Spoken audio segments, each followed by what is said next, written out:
Diary of an Expatriate. A heart of sorrow, a sea of dreams. Expatriate does not just mean being abroad. Expatriate means each untold story of suffering.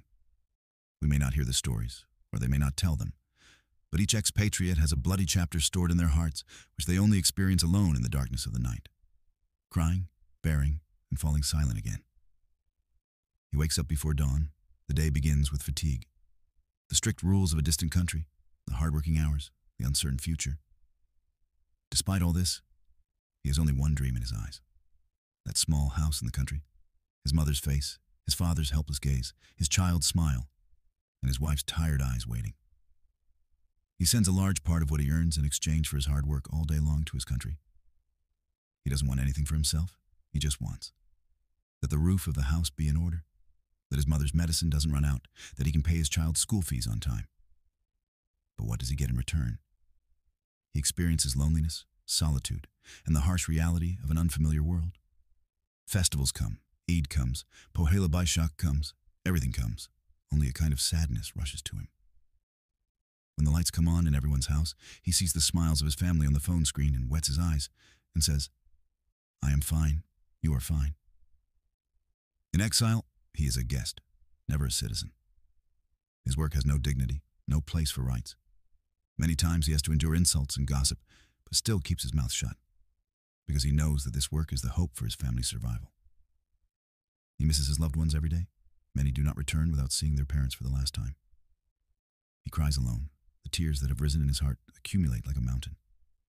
He calls home and speaks sweetly, but as soon as he hangs up the phone, a drop of tears falls from his eyes.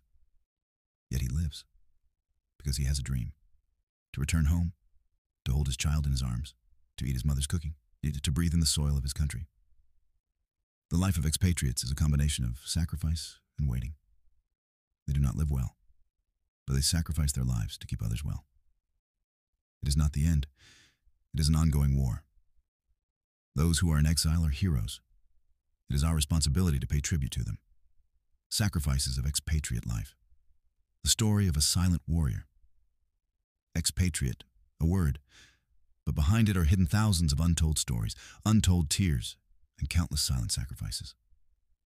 Those whom we do not recognize as outside, abroad, are actually silent warriors of society, who sacrifice their lives for their family and country, forgetting their own happiness and comfort, the proximity of loved ones, and even their own existence. Thorns on the path of dreams. Expatriates usually migrate abroad with dreams, in the hope of a better life, in the desire to keep their family a little better. But the path of that dream is not smooth at all, leaving behind the tearful eyes of a mother at the airport, the embrace of her child, the trembling voice of her wife. They set off on the path of the unknown. An expatriate first loses the touch of love. Day after day, month after month, even years, they have to be away from their family. When their child learns to walk, calls out for father, goes to school. During these important moments, they are thousands of miles away, perhaps alone in a dormitory or in a labor-intensive workplace. Facing a harsh reality, many expatriates work on construction sites, in restaurants, factories, or at home. Day after day, they burn in the heat of the sun and go to bed exhausted in the silence of the night. Even though some people wear suits to the office, they also have to adapt to language barriers, cultural differences, and loneliness. When compatriots are filled with joy on festive days, expatriates may hide their tears after seeing their mother's smile on the phone screen. Mental and physical fatigue, duties, responsibilities, tasks, one after another. Sometimes you feel like a robot. When you return home, you become a stranger to your family again. You don't recognize your children, your parents grow older, and the distance like dust accumulates on the walls of your house. Yet they did all this to bring smiles to the faces of the people you love, on whose shoulders the country's remittances depend. The country's economy is powered by the money sent by expatriates. But how many know how much sweat, how much pain, and how many tears are mixed in that money? They are the pride of the country, yet a forgotten chapter. Last words. The life of an expatriate is not just a story of fulfilling dreams, but a milestone of self-sacrifice. Many families are alive because of them, and the country's economy is alive. Expatriates don't just send money, they give the most precious time of their lives, selflessly, with silent love. It is our moral duty to honor their An expatriate's love for their country is deep and passionate. They may live thousands of miles away, but their hearts are always in their homeland. Their love is expressed in many ways, by sending help to their families, keeping an eye on the country's news every day, or by cherishing the country's culture and language even while abroad. An expatriate's love is often silent, but very powerful. They may not walk on the soil of their country every day, but they always hold Bangladesh in their hearts. No matter which country an expatriate lives in, there's a dream deep in their hearts to return home one day and do something for their country. If you want, I can write a short poem or inspirational piece on this subject.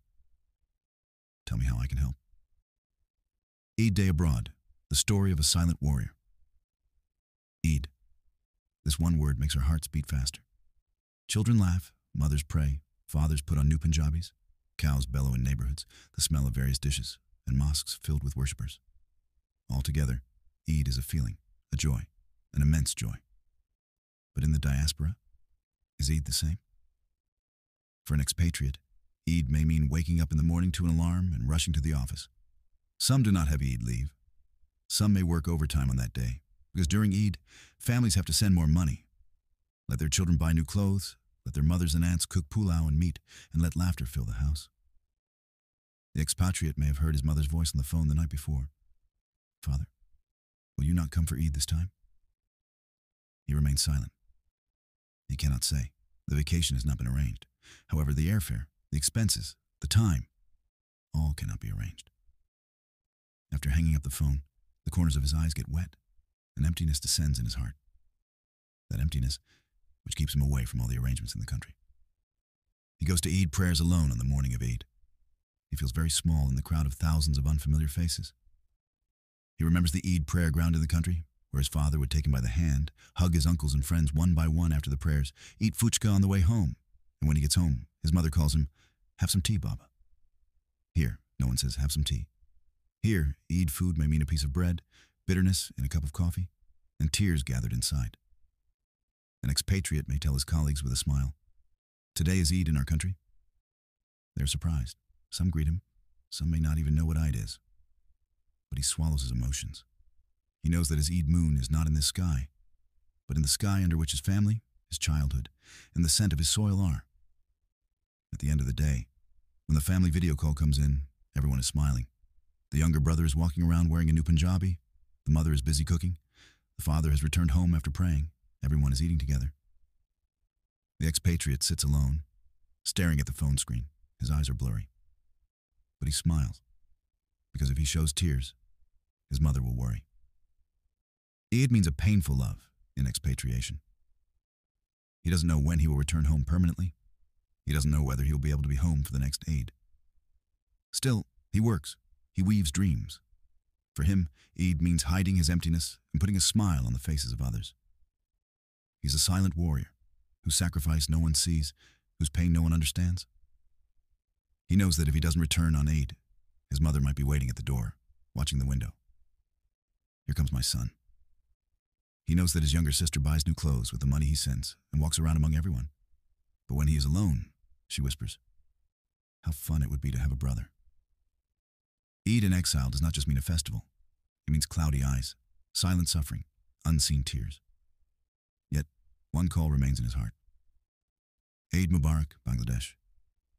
Even though I am far away, the joy of every Eid, the sacrifice of every sacrifice, is woven deep in my heart.